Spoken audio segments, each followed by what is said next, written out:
What's up, you amateurs? Welcome to the 4th episode of Europa Lookout, the show that dives deep into the HCS European scene.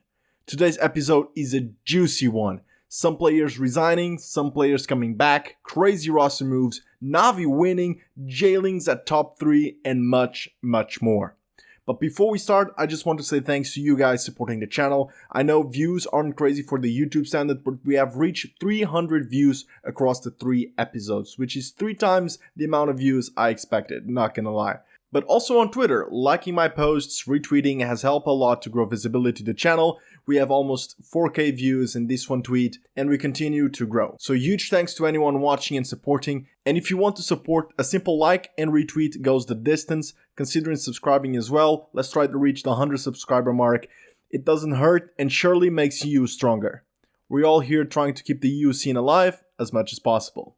In today's episode, I'm going to mix things a little bit. I want to drop down the 10-minute mark video because it will be easier for you guys to watch and easier for me to make, which will create time for me to pursue some ideas that I have. So this is how it's going to work. We first start with ROSTERMANIA, where I talk about the top 8 and then highlight 5 other amateur teams.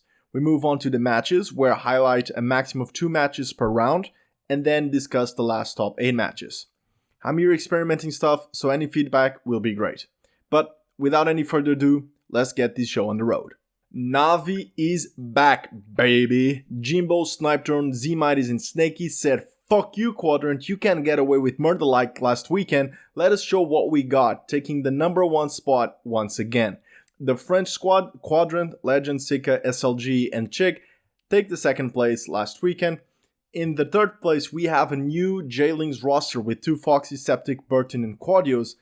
At first, they said 2 Foxy was sub replacing Morga, but this week, Morga has announced that he's resigning from JLINGZ, making people believe that 2 Foxy is back.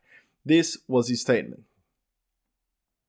"I wish him the best of luck for the future, and hopefully we'll see you someday back in Halo." But back to 2 Foxy. He played on the Na'Vi team during Season 1, proved his worth with Quadrant in Charlotte, and now has boosted JLINGZ roster to top 3. In 4th place, we have Dopamine with Respectful, Cloney, Lunny and Kimbo. In top 16, we have The Militia, a brand new roster that include Abby, Milzy, Riots and Sticka. Apart from Milzy, the 3 players are back competing. Welcome back, gents. Then we have Awo Babobs, Glory GGs, Moze, Flux and Lumizar. Now, these guys were competing for top 3 early in the season and now are down to top 6. This leads me to believe that dropping Respectfully was probably not the best idea. Obviously, I don't know why they dropped him or simply Respectfully wanted to leave. Either way, the fact is that they haven't had the same performance as they once did. For top 8, we have BH3 again. The lads have done it again, proving that they belong in the top 8. Their roster consists of New Brainiac, Sunrise, Bastos and Yumi. And finishing off with Cat Smile Gaming, which made a roster change, replacing my boy Dan aka Marine for Evolution. I don't know what happened, but knowing Dan, he probably wanted to change a little for fun. Hopefully we'll see him back for Cat Smile Gaming, because that roster almost broke the top 6 in the first Open Series. Cat Smile roster is Evolution, Subatomic, Outcast, and Warlord as of right now. Now let's talk a little bit about the other 5 teams I want to highlight, starting off with Chipper Chips, the legendary Irish man. Gas is back with his duo Sean aka Lindes. Love to see the boys back together. They placed top 12 with the rest of the squad, Nilk and Jerky. Flamboyant also making a roster move, replacing Left Eye for Marine. I don't know what happened. Marine was playing with Cat Smile, but perhaps decided to change things a little. The rest of the roster maintained, which consists of Arbiter, Ask, and Sunro. They also play top 12. The 3rd team I would like to highlight is Fruit and Fiber, coming in hot, placing top 16. They drop my boy Oli J and pick up Rainwater. I'm not sure which player is better. I think they are on the same level, but this time around either the team clicked or had a better bracket. The fact is that they improved their placing. Oli J didn't play this weekend and Rainwater was a sub according to T. Calpin on Twitter. The 4th team I want to look at is Elite. They also made a roster change by replacing Frankie's for the only M2 square. That's right, ladies and gentlemen, the French sexy beast is back and pushed the roster for better placing. The rest of the roster consists of Seth, Dobby Portagas, and Vaturv. They ended up placing top 16 as well. And finally, the last amateur team we're going to look at this week is Goofy Goobers, which in my eyes underperformed this weekend. They have a really good roster that can compete and win most top 12 teams, but unfortunately placed top 16 last weekend. This roster consists of Excuse My Host, Waffs, Level 50, and Deadeye Fred.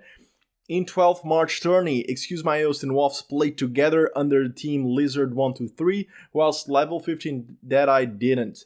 Perhaps their lack of practice was the issue going in last weekend. Hopefully these guys can bounce back, because surely they have the skill to do so.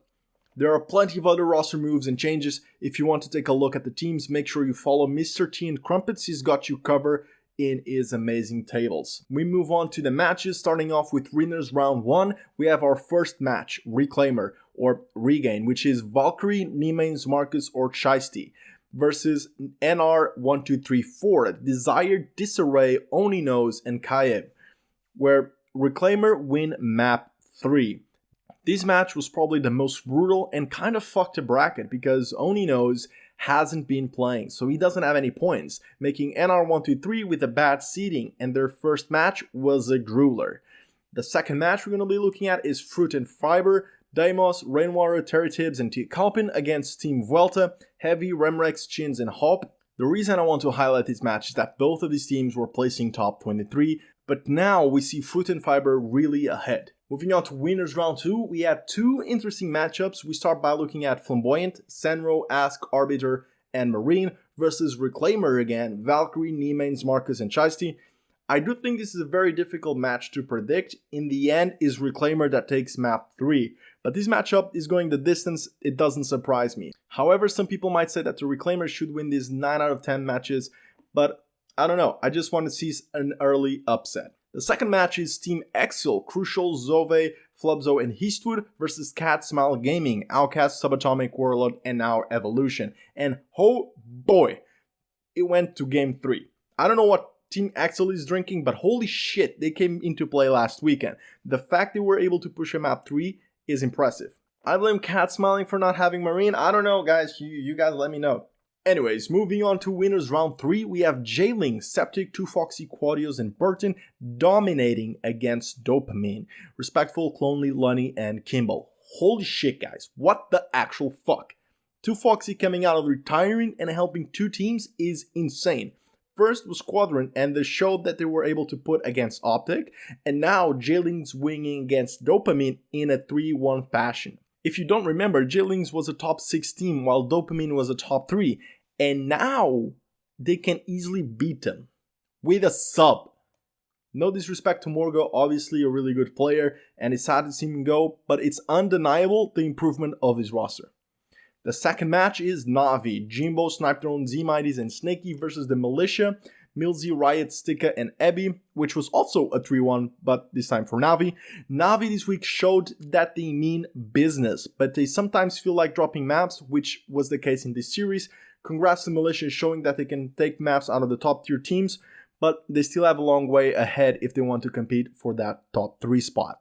In winners round 4, there was no particular upset or interesting match, apart from Navi and Quadrant advancing to winners final, which was expected.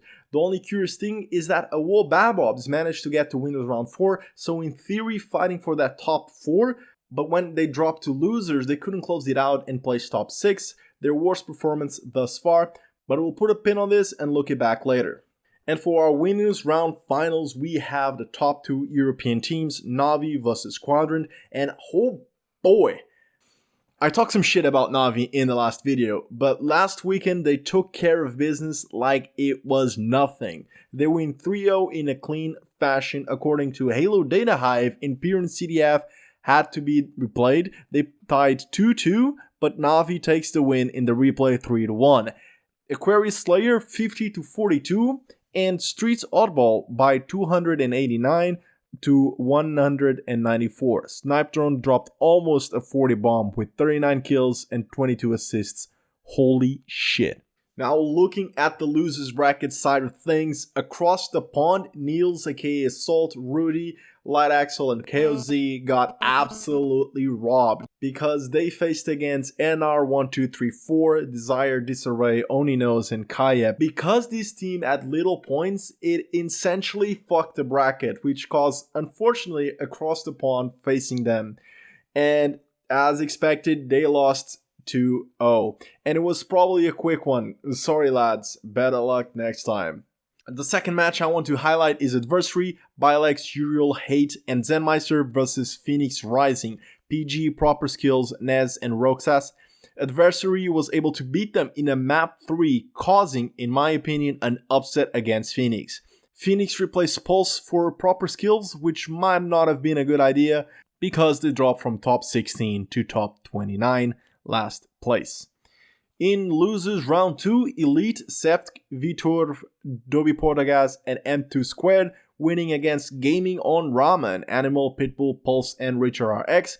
It went the distance, but the French squad was able to close it out and advance to losers round 3, breaking their previous placings.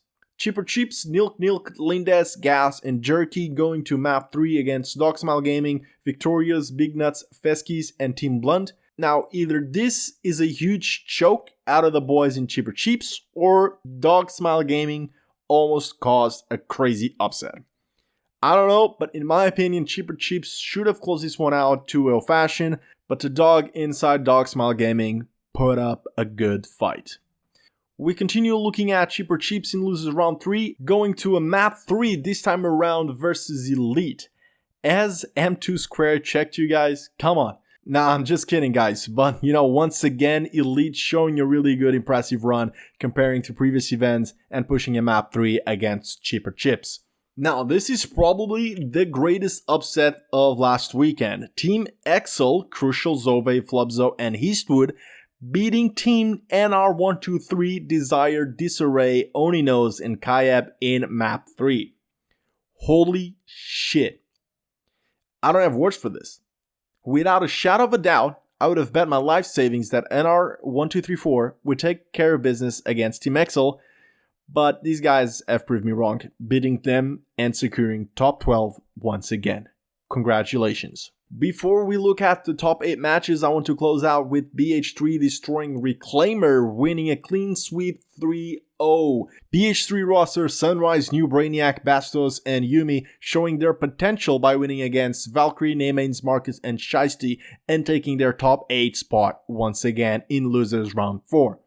I honestly can see these guys pushing to a top 6. Come on lads, we got this, let's go. Now looking at the top 8 matches, as you can see, everything was expected apart from 2 matches. Dopamine winning against BH3 is expected. BH3 needed to have a little bit of luck if they want to push to the top 6. Catsmell Gaming also losing, but this time for Militia, which was also expected.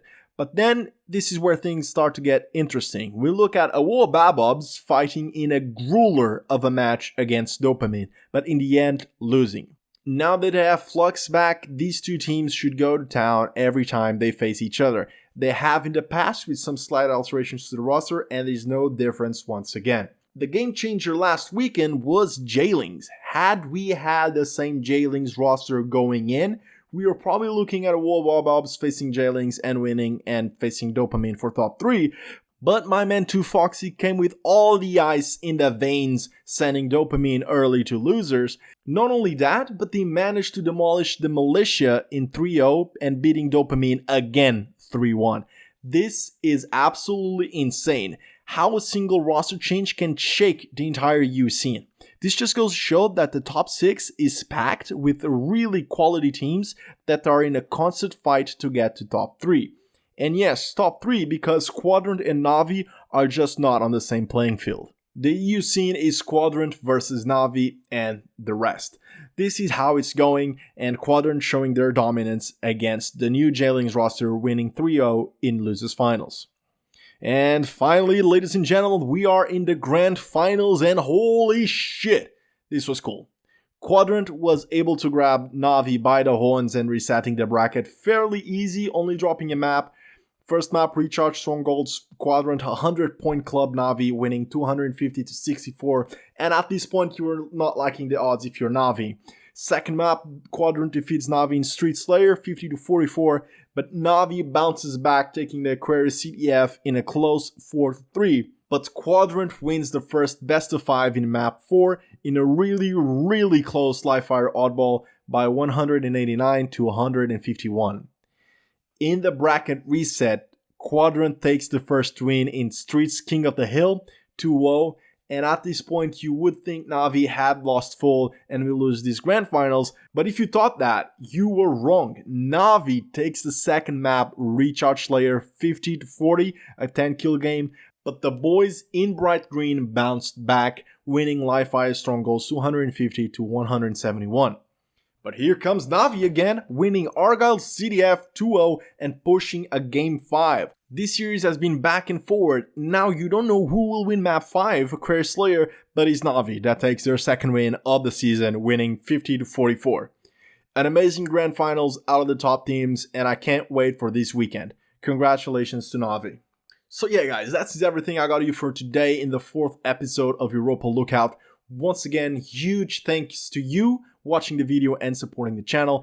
As I said, I'm making some changes to the format of the video. Let me know if you prefer longer content with more matches or me trying to keep under the 10-minute mark. I have also some other ideas that will help foster and grow the channel and hopefully the EU scene. So considering subscribing. I would love to give a huge shout out to Vactor. I see him in the Discords, in the Twitter. He's doing an incredible job promoting the tourneys, broadcasting overall, keeping the EU scene afloat. I think I'm safe to say that the EU community is very grateful to have you around. So if you haven't followed him, make sure you do. Link in the description. This week on Vuelta Free For All, we have a new winner. This time around is Snaky that takes the dub. Don't forget, every Wednesday we have Free For All tourneys. This weekend we have the first EU LAN hosted by Halo Italia, and I might have something prepared for episode 5, so stay tuned for that. Anyways guys, it's been fun. Subscribe for more videos, leave a like if you want to be joining, and remember, good luck and have fun. Hello!